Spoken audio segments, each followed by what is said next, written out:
As promised, here's how you make modded Minecraft look like the Minecraft trailer. This video was mostly inspired by the video that Low-Res Bones made on this topic, so if you want a more advanced version of this shader for vanilla Minecraft, I would definitely check his videos out. To start off, you'll need a mod pack downloaded that you're going to use this on, which could be from CurseForge or Modrinth, it doesn't really matter. Though for my example, I'll specifically be using RLCraft in the CurseForge launcher. And once you have the mod pack, download Optifine for better FPS and for the shaders folder, or if you're running Fabric, you could use sodium or phosphorus. Though again, for my example, I'll just be using Optifine. Once you have it downloaded, this should be pretty much the same for most mod launchers. Just right click your mod pack, go to open folder, find the mods folder, and then drag and drop Optifine into that. The shader packs folder won't appear until you launch the game, so just go ahead and launch the game from here, and we can move on to some other stuff.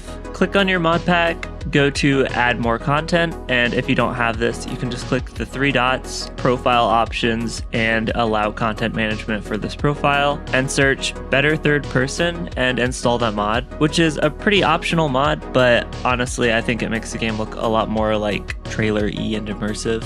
And then scroll down through your mods or just use the search bar on the top right and look up better foliage and disable it. We don't want those extra leaf particles on all of our leaves, we want them to look very blocky. Next, go back to your add more content, click resources instead of mods, and download Transparent GUI and HUD Ultimate. Again, this is pretty optional, but the less HUD that's on my screen, the more cinematic the game feels, so I like it. After that, download Bare Bones, which is unfortunately unsupported on CurseForge now, but you can just get it from the website in my description, as well as Lycanite Redux. With both of those downloaded, navigate to your resource packs folder and drag and drop both of those into there. Finally, download BSL version 8.2.08, which can just be found by using the link in my description, and drag and drop that into your shader packs folder, assuming you've launched the game already since downloading Optifine. For anyone not using RLCraft, all you need is Optifine, Bare Bones, Better Third Person, and Transparent GUI, as well as the BSL shader. Also, you can just go ahead and skip to the shader settings chapter, as that's probably all that's relevant for you. Once you're on the game menu, go to Options, Resource Packs, and enable Bare Bones, Lycanite Redux, and Transparent GUI. Lycanite Redux will probably scream at you and say that it's not going to work, but just ignore that because it's fake. Once all those are enabled, restart the game so Lycanite Redux can do its thing,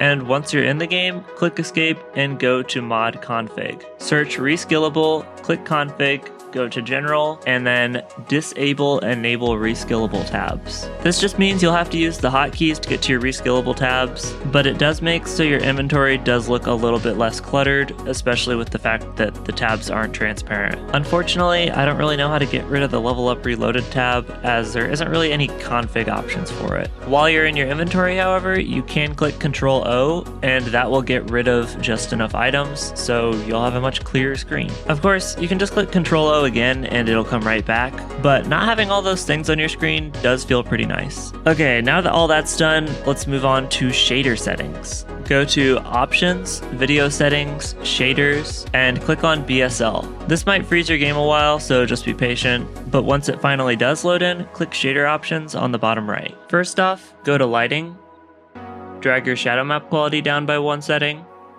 turn Dynamic Hand Light on, change your shadow distance to 192, and turn colored shadow off.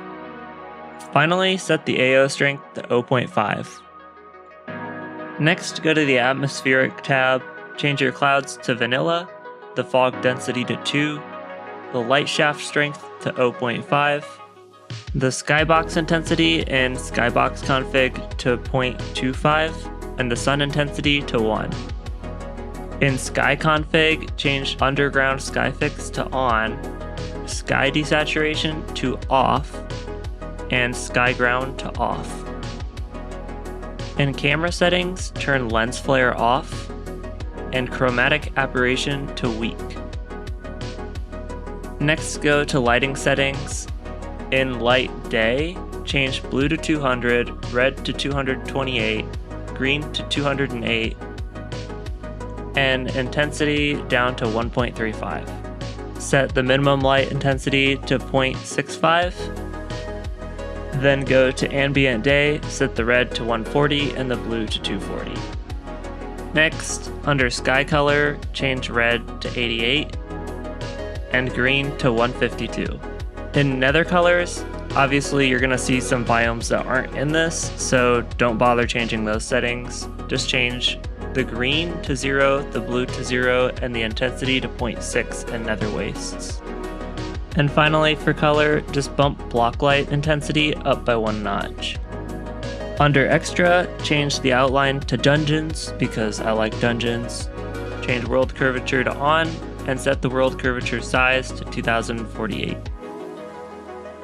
Under material, there's a few things that I turn off because FPS reasons, like turn reflection off, turn specular reflection off, turn rough specular highlight on, and especially turn rain reflections off.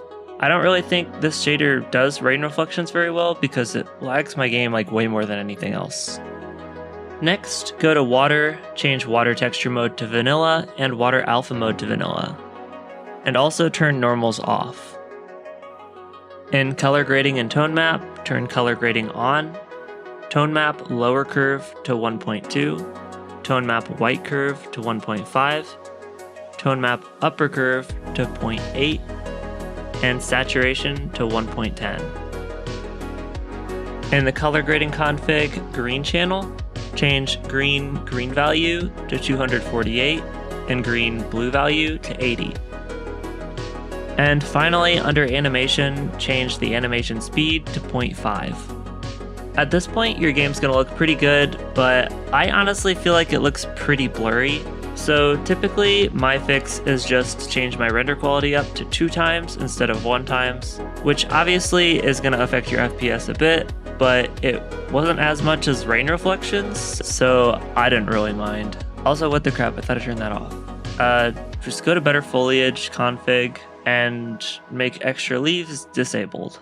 Actually, this might be better than disabling the mod because we still get these nice little leaf things, particles.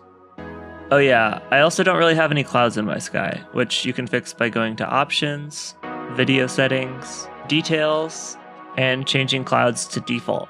I think by default, RLCraft has clouds off because they just use the skybox like fog cloud thingies. But for this shader pack, it's gonna look a lot nicer with the clouds on. Also, this is just something I did just to kind of show you what Chunky Animator looks like when it's turned on, so yeah, that's kind of cool, I guess. With better third person, you can see I can like walk in circles and stuff, which I think is pretty cool. I really like it. Whenever you punch, it'll just rotate your character back to the front. And as far as like the world goes, I'm not really getting any significant FPS drops, and the end and nether both look pretty cool. I haven't quite worked out everything though, as the Lost Cities doesn't have any like lighting information, which kind of sucks. I'm not really sure how to fix that quite yet. And Bare Bones obviously doesn't have a texture for every single modded block in the game, so you'll see blocks like this that are somewhat obvious and how different they are than the normal blocks. Aside from that, I think Lycanite Redux pairs itself really well with this, as some of the Lycanite mobs will even get that dungeons outline, kind of just to make them look like everything else. But yeah, that's pretty much all I got for this. If you guys have any extra settings you think make this look better or increase FPS, feel free to put them in the comments, and I'll make a pinned comment with like all of the best settings changes and that sort of thing. And if there's enough like big corrections to this that make it like super usable and super cool, I'll definitely just make a new video and post all of the changes and that sort of thing. But if not, this is what we got, and I think it's pretty nice how it is already, though it does slightly lower FPS as opposed to your normal RLCraft FPS. And you can't use stuff like fresh animations because that just crashes the game. All that aside though, I really like it, and I might do an entire playthrough with it like this, because in my opinion, it just feels super immersive. If you like the guide, feel free to subscribe. I find it pretty fun making tutorials and occasionally doing pretty difficult challenges like this one. Thanks for watching. Goodbye.